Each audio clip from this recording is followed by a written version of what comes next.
¿Cómo le va? ¿Qué dice? Muy buenas noches, bienvenidos. Esto es Recalculando aquí por la pantalla de C5N. Comenzamos nuestro programa con un escenario, creo yo, cada vez más complejo, más complicado, donde las principales variables de carácter político, de carácter económico y social, nos empiezan a dar luces de advertencia y donde cuando uno evalúa cuál ha sido el derrotero, vinculado obviamente a la negociación con el Fondo Monetario Internacional y lo que se ha firmado y lo que se ha votado en el Congreso, bueno, eso deja un margen cada vez más amplio para lo que uno podría denominar que es la discrecionalidad. ¿Discrecionalidad en qué? Se preguntará usted. Bueno, por ejemplo, en las negociaciones que seguramente el gobierno argentino va a tener que ir haciendo en esas revisiones trimestrales que han quedado totalmente asimiladas al acuerdo. Pero el dato central, el dato que quiero compartir con usted en el día de hoy, referencia exclusivamente, mire, a lo que ha pasado en la jornada de hoy. No voy a ir hacia atrás, no voy a recuperar información pasada. Lo que quiero ofrecerle es un pantallazo de lo que ha ocurrido en el día de hoy y que a mí me hace decirle que el escenario económico, sobre todo, y por ende también político, es cada vez y va a ser cada vez más complejo en la República Argentina, teniendo en cuenta apenas 2 o 3 variables que se han cerrado en el acuerdo con el Fondo Monetario y que déjeme decirle que van a ser de muy difícil cumplimiento. ¿A qué me estoy refiriendo? Bueno, por un lado, a la cuestión inflacionaria, donde el gobierno cierra un acuerdo con una pauta que va del 38 al 48% y donde cuando uno ve la evolución, y ahora voy a compartir algunos datos con usted, seguramente uno podría pensar que la inflación podría llegar a ser mucho más elevada en la Argentina este año. Entonces uno se pregunta, bueno, si se ha cerrado una determinada pauta y las proyecciones ya están dando una inflación más elevada, obviamente eso va a ser parte de una renegociación. ¿Quiere otro tema? ¿Quiere otro camino, otro derrotero? Bueno, por ejemplo, lo que ha sido el acuerdo vinculado al descenso, al aterrizaje suave, o en todo caso forzoso, de lo que se denomina el déficit fiscal, que tiene que ver con los ingresos y con los egresos que tiene el Estado. Bueno, ahí también, ahora le voy a ofrecer un panorama, un pantallazo de lo que ha ocurrido en el día de la fecha, que nos abre un signo de interrogación importante. Hay, por supuesto, otros datos que referencian quizás a la emisión monetaria, también a lo que uno podría denominar que es la fórmula que cerró Martín Guzmán con el fondo, esto es, hacer ese ajuste, pero por el lado de tener un mayor incremento de los ingresos del Estado, es decir, hacer un ajuste del déficit vinculado exclusivamente no al recorte del gasto, sino al incremento del ingreso que puede tener el Estado. Y uno se pregunta, ¿eso va atado directamente a lo que tiene que ver con la actividad? Sí, por supuesto que sí. Un país que crece es un país donde se recauda más. Un país que crece menos es un país donde necesariamente se recauda menos. Y la pregunta es, ¿cuánto va a crecer la Argentina? Por eso, lo primero que quiero hacer es compartir con usted la tapa del diario Ámbito Financiero del día de mañana, que ya tiene la información de la jornada de hoy, y donde para mí lo más importante, señor director, me acerco un poquitito a la pantalla, es quizás los principales títulos. Fíjese, preocupa el impacto local de la caída de la actividad en Brasil, es decir, el impacto que puede tener la caída de la actividad, y el dato es que la economía brasileña cayó 1% en el mes de enero, siempre se va calculando con un determinado rezago. Bueno, abre un interrogante para la Argentina. ¿Por qué? Porque se reduce la proyección de crecimiento de Brasil, y Brasil es el mercado número 1 donde la Argentina exporta ¿qué? Exporta productos con mayor valor agregado, exporta productos vinculados a la industria de desarrollo medio que tiene nuestro país. Exporta automóviles, por ejemplo, productos de línea blanca. Bueno, todo eso hoy está en una especie de punto suspensivo porque Brasil empieza a descender en su actividad económica y el Fondo Monetario le proyecta un crecimiento de apenas 0,3% a lo largo del año. El otro dato, porque claro, yo le digo, ¿qué va a pasar con la recaudación si la actividad económica incluso va a sufrir el impacto de nuestros vecinos, por ejemplo, de Brasil? Pero además, por ejemplo, fíjese esto, déficit fiscal. El dato del día es el salto enorme que ha dado el déficit fiscal primario en la República Argentina. Allí hay algunos datos, yo los voy a compartir con usted. Esto es al mes de febrero. Se acelera el gasto y llega el déficit a los 76.000 millones de pesos. Usted dice, ¿es mucho o es poco? Bueno, si uno retrocede y nos vamos a febrero del año pasado, el crecimiento, el salto es del 300%. Es decir, el déficit de la Argentina, la diferencia entre los ingresos y los egresos que tiene el Estado, crece un 300%, un poquito más también. Y entonces la pregunta es, bueno, ¿qué queda para esa promesa que se le hace al Fondo Monetario Internacional? Cuando uno mira las cuentas, el gasto del Estado crece por las jubilaciones, por los salarios que se pagan a los empleados públicos, pero también, y muy importante, por el salto que dan los subsidios, bajo todo concepto, pero focalizados en los subsidios a la energía, de más del 90% comparado mes contra mes, febrero del año pasado contra febrero de este año. Y usted me va a decir, bueno, pero ahora van a empezar a bajar los subsidios. Mire, no, hoy el petróleo subió 7% solamente en la jornada de hoy. ¿Qué quiere decir esto? Que la energía va a ser cada vez más cara, o por lo menos está siendo cada vez más cara.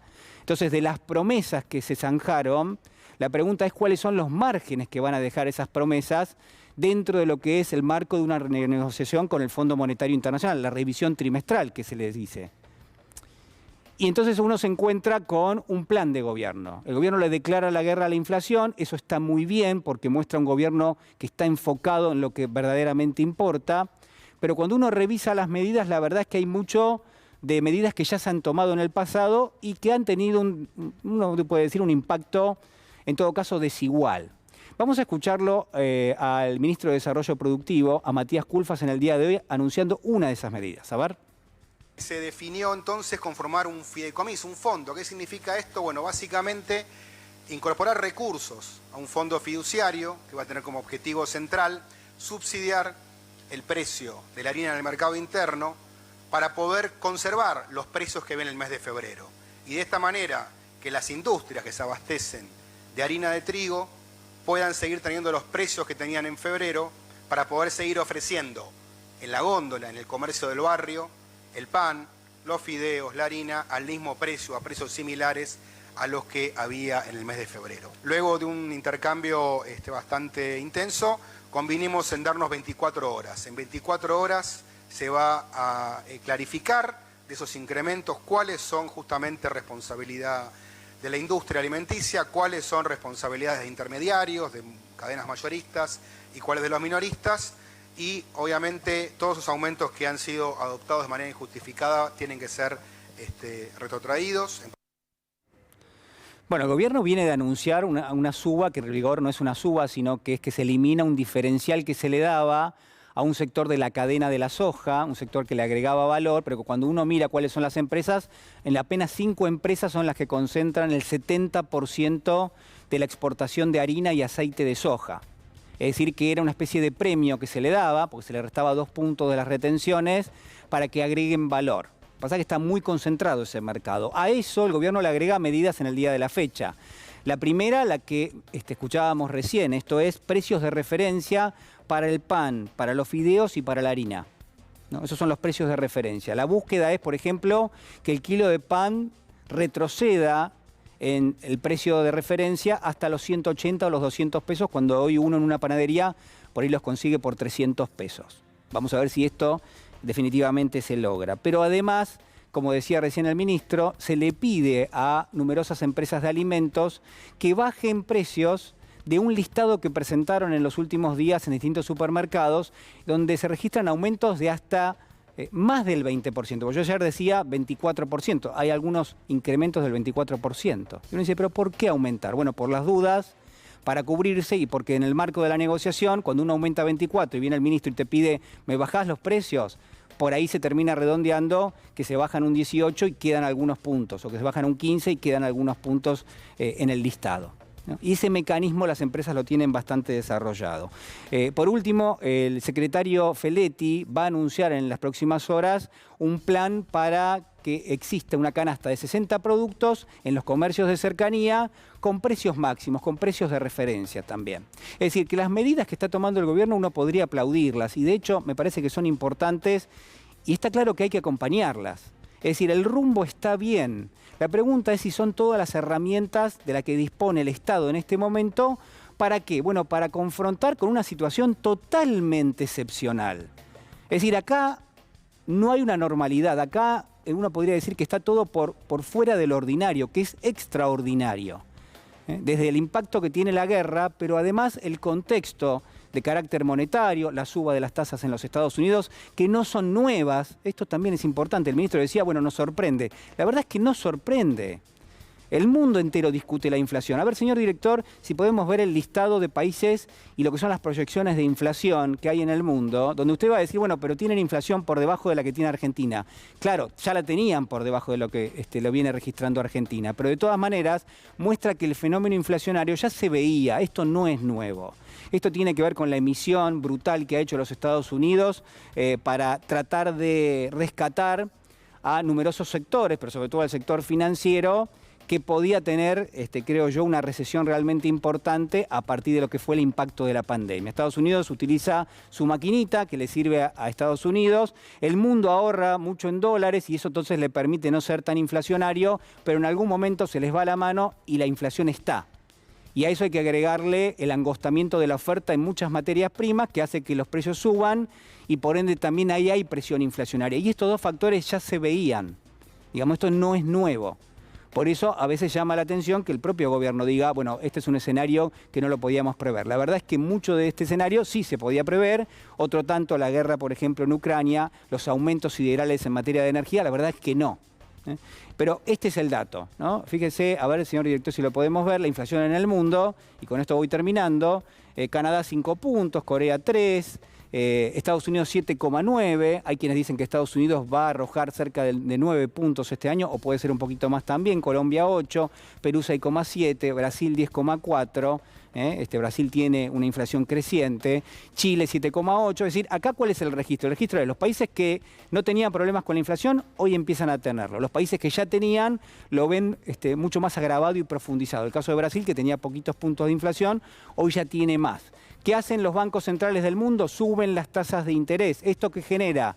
Genera una caída de la actividad económica, un rezago del comercio internacional.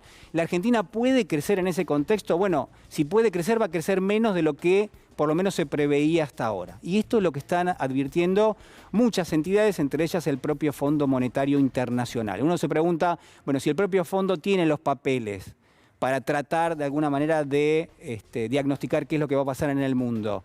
¿Va a ser tan enfático, va a ser tan riguroso con la Argentina cuando venga a renegociar, cuando venga a hacer la revisión trimestral? No lo sabemos. Y eso genera también, me parece, algo de incertidumbre. Bueno, por último, y para terminar, volver al escenario inicial, ¿no? Es, creo yo, cada vez más complejo. Le cierra a la Argentina en gran medida la posibilidad de tener un resultado por afuera de lo que uno podría pensar que sería por lo menos lo que se puede proyectar. Esto es un crecimiento bastante acotado, una inflación bastante elevada, recursos que, si las herramientas son las que está mostrando el Estado, una recaudación que se va a ver también bastante restringida, y al mismo tiempo gastos vinculados a salarios, a jubilaciones, pero también a subsidios, que van a ser mucho más elevados que lo previsto. Entonces, la pregunta vuelve a ser por la incertidumbre, por las dudas y por cuáles son las herramientas que el propio gobierno puede llegar a mostrar para morigerar el efecto que esto tiene sobre un sector importantísimo de la sociedad que está por debajo de la línea de pobreza, que no le alcanza el salario y que sufre sistemáticamente lo que es el incremento inflacionario. Entonces, ahí está la pregunta y ahí es donde el gobierno debiera poner un rumbo. Cuando uno revisa las medidas, y acá ya me voy yendo un poquito de este tema, uno descubre que el gobierno toma referencia de lo que son las retenciones y sube 2 puntos en realidad no lo sube, quita un diferencial que había para la exportación de aceite y de harina de soja. Vamos a preguntarle a Eduardo Bussi,